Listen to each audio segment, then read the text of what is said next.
Bonjour, je suis Jean-Mathieu Pernin. Bienvenue dans Libellisé, le podcast de Libération qui vous raconte les coulisses de la vie politique française. Un thème, 3 micros et quelques postillons, voilà comment se fabrique Libellisé, le podcast que vous suivez avec passion et intérêt depuis 4 mois. Alors ceux qui écoutent cette balado-diffusion sont assez faciles à reconnaître en fait, puisque par exemple dans une soirée ou dans un dîner, ce sont les seuls à ne pas être largués quand on évoque les termes NUPES ou Renaissance et qui font du dos crôlé dans le grand bain de la recomposition politique actuelle. Ah oui, ça vous donne un certain standing et en plus, ça vous permet sans problème de participer à ce podcast en nous écrivant à libellisé@libération.fr. Alors, marre d'être le dernier au courant ? Ça tombe bien, l'épisode 15 démarre tout juste. Tout le monde à bord ? C'est parti.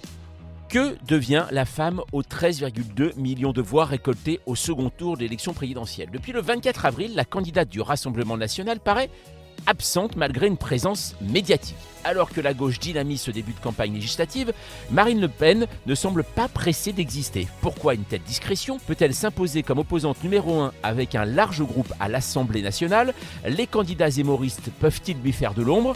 Libellisé, épisode 15, Marine Le Pen, la disparue des législatives. Et on va en parler justement avec Nicolas Massol, salut. Salut. Et également Tristan Berthelot, salut. Salut. Alors je vous présente tous les deux ensemble car vous êtes tous les deux en charge, on va dire ça, de suivre l'extrême droite pour Libération, notamment Marine Le Pen et Éric Zemmour. Et donc là, on va parler un peu de Marine Le Pen. Qu'est-ce qu'elle fait en ce moment, Marine Le Pen ? Bonne question, elle est revenue en tout cas, elle a fait un 20h mardi soir et une matinale mercredi matin, et puis elle a filé à côté des Nains-Beaumont, donc elle s'occupe surtout de sa circo et elle rentre de vacances. C'est assez bizarre parce que Marine Le Pen concrètement a fait 41%, rassemblé 13 millions de voix, et pourtant là on nous parle d'un face-à-face Macron-Mélenchon, mais pas Le Pen. En 2017, il s'était passé à peu près la même chose, c'est-à-dire qu'elle avait pris du recul après son échec, elle en avait pris encore plus longuement après les législatives, et donc laissé la main à Mélenchon. Mais pour eux, c'est pas une stratégie à long terme, ça ne concerne que le moment du repos, de la stratégie à suivre, et finalement, on va voir sans doute dans les prochains jours un vrai retour de Marine Le Pen sur le devant de la scène. Nicolas, comment ça s'est géré finalement l'après-second tour pour Marine Le Pen ? Qu'est-ce qui s'est passé après ? Justement, ça n'a pas trop été géré. Marine Le Pen est partie en vacances, enfin en tout cas elle s'est reposée chez elle à côté de Paris, laissant un petit peu le parti en flottement pendant une dizaine de jours, quoi. On l'a vu en effet juste apparaître sur Twitter ou au moment du 8 mai. Qu'est-ce qu'on dit en interne justement sur ce silence ? En interne, on dit que c'est très bien, que effectivement, il n'y a pas d'autre. En général, des critiques internes à Marine Le Pen, on peine à en trouver. Non, on dit que c'est très bien et surtout on dit qu'il n'y a pas besoin en fait de trop s'agiter trop vite parce que l'idée c'est que l'électorat du Rassemblement national n'a pas la tête encore aux législatives et que ça viendra quand ça viendra, quoi. Donc un petit peu comme lors de la campagne présidentielle, quoi. C'est-à-dire, disait vous inquiétez pas. Notre électorat n'a pas encore la tête à ça, donc c'est pas la peine de s'agiter. Est-ce qu'elle a compris qu'elle avait bénéficié aussi d'un vote, pour certains, utile contre Emmanuel Macron ? Non, pas du tout. Elle considère que c'est son œuvre. Elle sait pas du tout gré à Éric Zemmour de lui d'avoir appelé à voter pour elle. Donc non, c'est les électeurs. Moi, j'ajouterais quand même une petite idée, c'est que certes, elle passe quand même de 10 à 13 millions de voix en 5 ans, mais on voit aussi dans leur façon de présenter leurs futurs objectifs aux législatives qui sont pas non plus dans une conquête absolue, c'est-à-dire Nicolas l'a écrit, il vise au mieux un groupe parlementaire et on se souvient qu'en 2017 ils avaient quand même qualifié 110 candidats pour se terminer à 7 et finalement à 6 puisque José Évrard avait quitté le RN pour rejoindre les Patriotes puis ensuite Dupont-Aignan, enfin bref, et donc il voit quand même que dans cette différence entre les 10 et les 13 il n'y a pas forcément qu'un nouvel électorat RN. Ou alors, il serait beaucoup plus triomphant. Et est-ce qu'elle parle de troisième tour comme Jean-Luc Mélenchon, pas Marine Le Pen? Elle non, mais enfin je l'ai pas entendu en parler, mais en revanche autour d'elle, oui, on en parle. Jordan Bardella, on en parle avec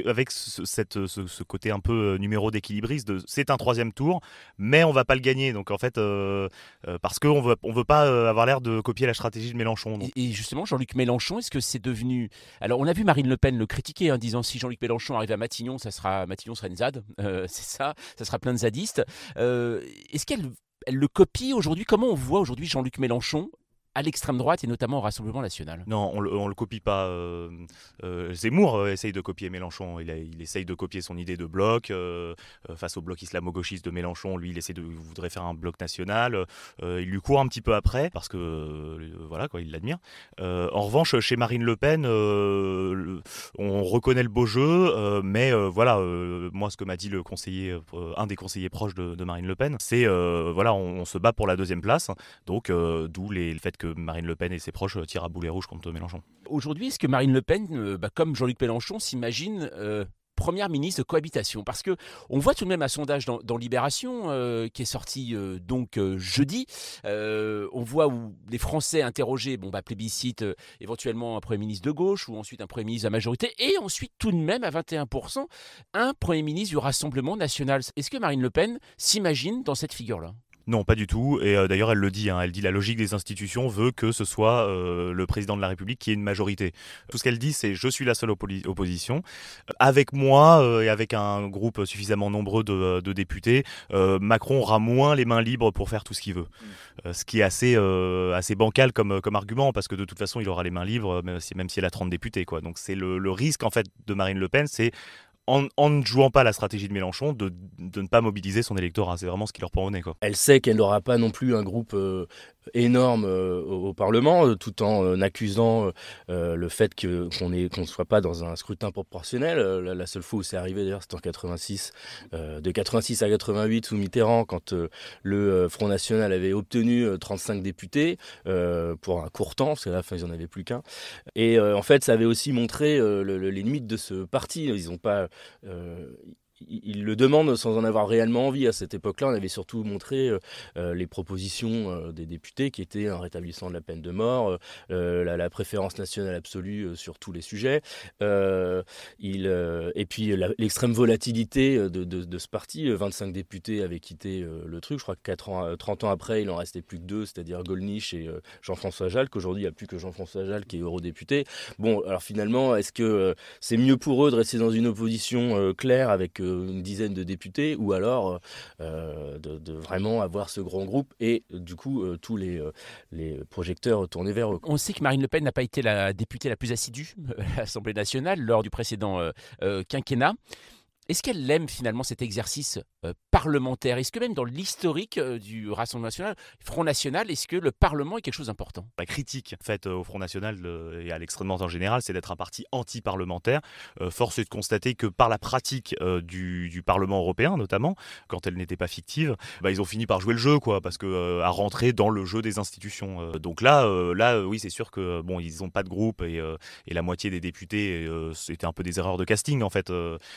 D'ailleurs, on les connaît pas. Marine Le Pen, non, clairement, n'a pas enfilé le costume vraiment de députée, n'a pas participé au travail parlementaire. Quand on est non inscrite, c'est assez difficile d'avoir une voix qui porte, quoi. C'est-à-dire que si jamais il y a un groupe du Rassemblement national, elle briguerait à ce moment-là la présidence du groupe? Chaque chose en son temps, personne n'ose le dire, parce qu'en fait, tant que Marine Le Pen n'a pas décidé, personne n'ose donner éventuellement l'impression de briguer une présidence qu'ensuite la patronne pourrait briguer. J'ajoute quand même peut-être un petit bémol sur le respect des institutions, notamment Parlement, par Marine Le Pen, ou en tout cas par ses proches, c'est-à-dire qu'ils se sont toujours un petit peu positionnés comme des rebelles de ce système sur lequel ils profitaient largement.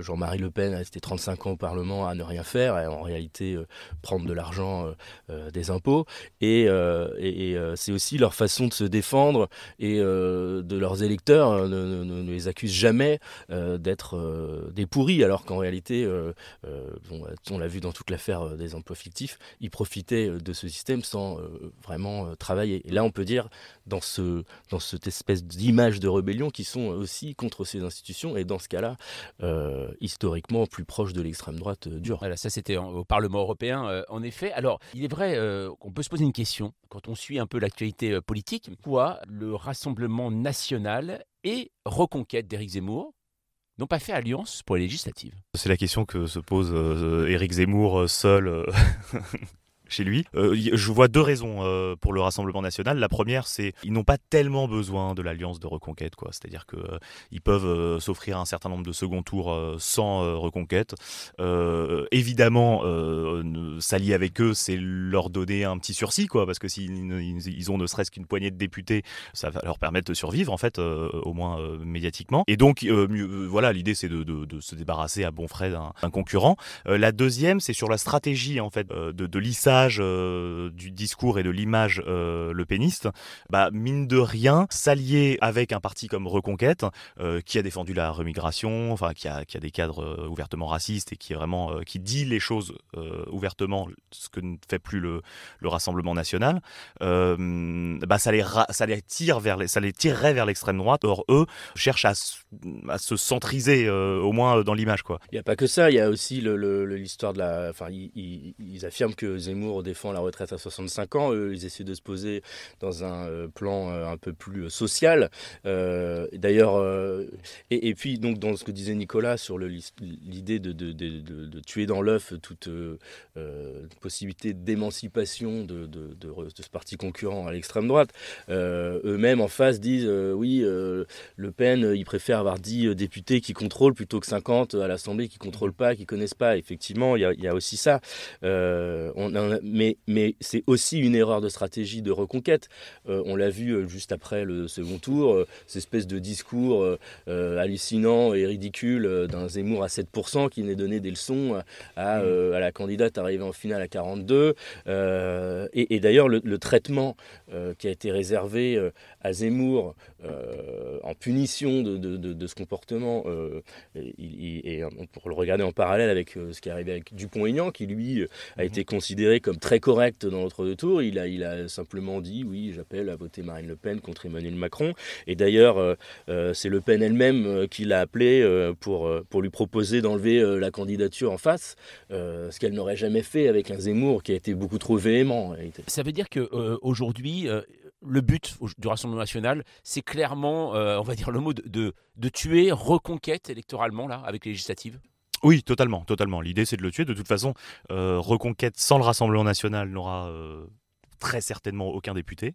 Donc, il va falloir qu'il traverse un petit peu le désert de 2 ans jusqu'aux prochaines européennes.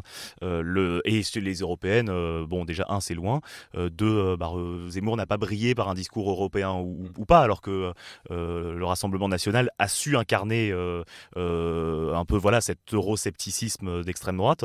L'idée, c'est vraiment de dire, en fait, on voit pas pourquoi on ferait survivre Reconquête. Si ça leur fait perdre quelques députés dans le Sud, tant pis, quoi. Oui, tu parlais du Sud parce que c'est vraiment dans la région PACA, Provence-Alpes-Côte d'Azur, comme souvent avec l'extrême droite contre le Rassemblement national et Renaissance, eh bien ça va se passer au couteau dans toutes les circonscriptions. Il y a un candidat du Rassemblement national et un candidat de Reconquête.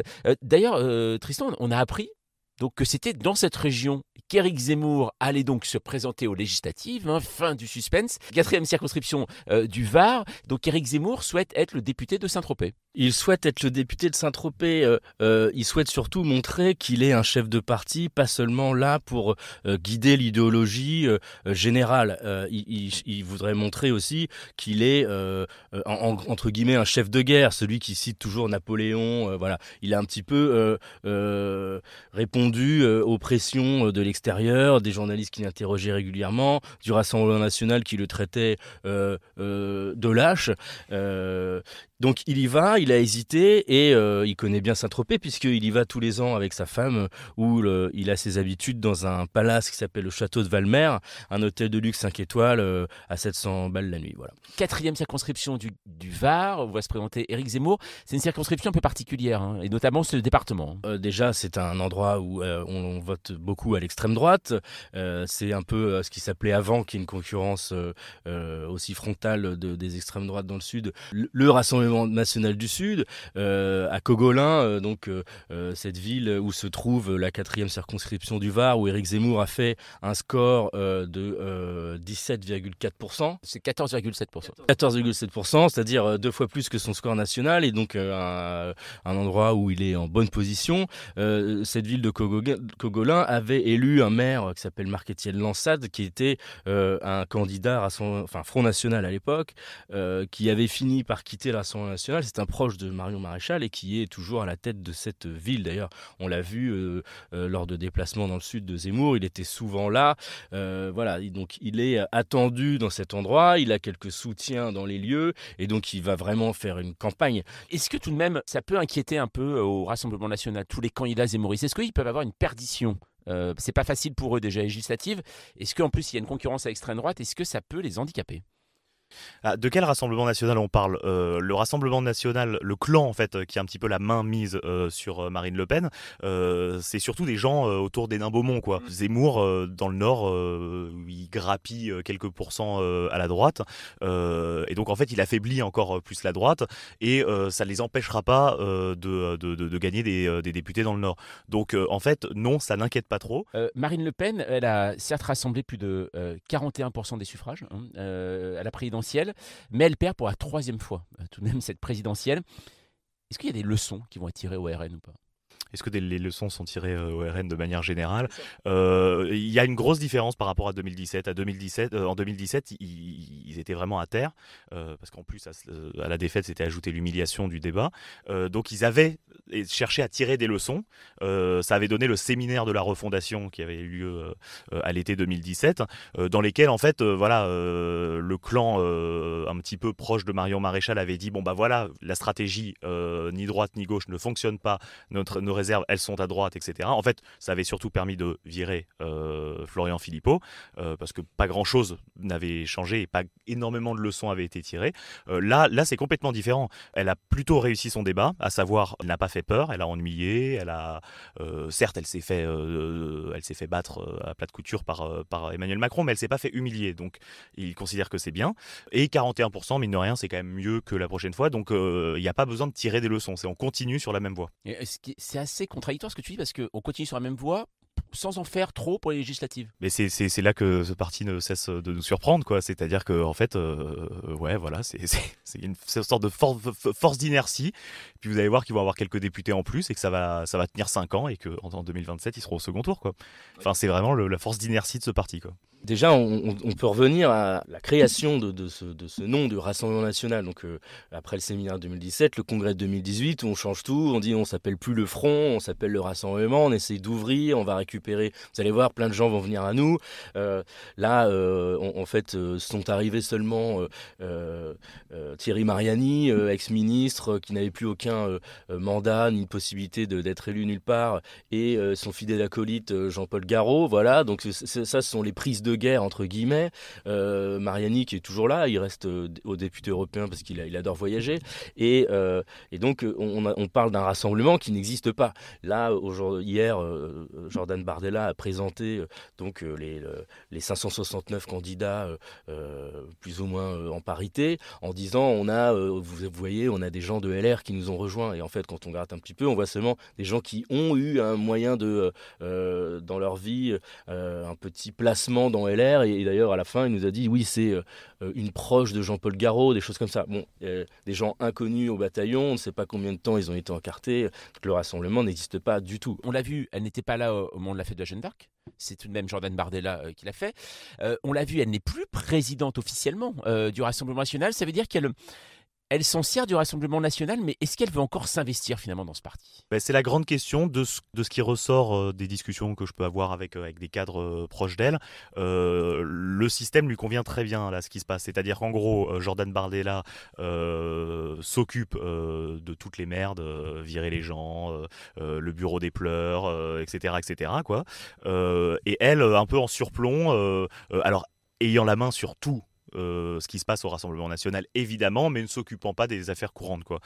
Et puis surtout, ça lui permet d'avoir peut-être un petit peu plus de liberté, c'est ce qu'elle dit, c'est-à-dire quand elle veut prendre des positions peut-être un peu plus consensuelles, peut-être un peu moins d'extrême droite, par exemple, vous voyez, sur le voile, là, elle s'embête pas avec l'appareil du parti, avec les instances type Conseil national qui sont censées un petit peu devoir valider ça, même si de toute façon, en fait, dans ce parti-là, ça fait belle lurette qu'il n'y a pas de programme du parti et que le programme du parti, c'est le programme de son candidat ou de sa candidate.